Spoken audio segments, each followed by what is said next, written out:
for some analysis. Our foreign chief editor, Rob Parsons, joins me in the studio. Hi, Rob. Hi. First of all, help us get a grasp of the significance of the move. Well, it's really about trying to increase or decrease, rather, the vulnerability of the Baltic states, all three of which are members of the European Union, to Russian blackmail.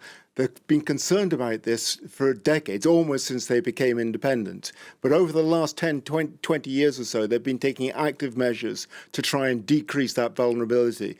This is the culmination of that. And they've been given a stimulus to try and get it done as fast as possible by the 22 Russian invasion of Ukraine. The concern that Russia would use its control of the power grid, the Belarus, Russia, Estonia, Latvia, Lithuania power grid set up decades ago now, to blackmail the Baltic states into doing what Russia wants.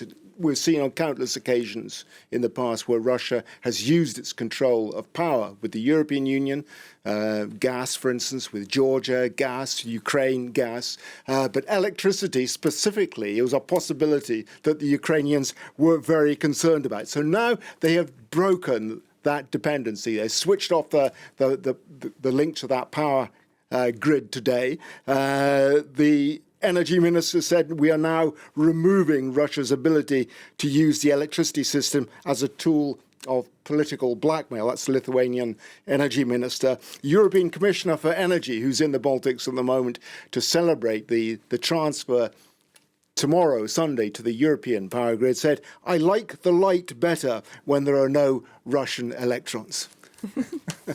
Well, have there been any hitches today so far, and what can we expect to see tomorrow when they actually merge with the European network? No, actually, no. I mean, as the Baltic leaders themselves put it today, the big surprise is that there are no surprises, no nasty surprises. Everything seems to be going so far pretty smoothly. The Baltic states disconnected and the Russian side disconnected as well. So that has all gone very smoothly. There was concern, obviously, that the Russians would try something on, particularly in view of the numerous incidents over the last year beneath the Baltic Sea, where cables connecting the Baltic countries were mysteriously severed or damaged. NATO has since set up a special patrol to keep an eye on the Baltic Sea and those electricity cables, which are so vital to the supply of the Baltic countries and to Finland as well. But no, the good news so far is that this is going well. Obviously, there's a lot of concern on the Baltic side that the Russians could try something on, and they've been rehearsing with NATO over the last several months worst-case scenarios. NATO says they're ready for anything that could happen. And bear in mind, too, that there is a vulnerability on the Russian side, particularly the enclave of Kaliningrad, Russian territory, which is wedged between Lithuania and Poland.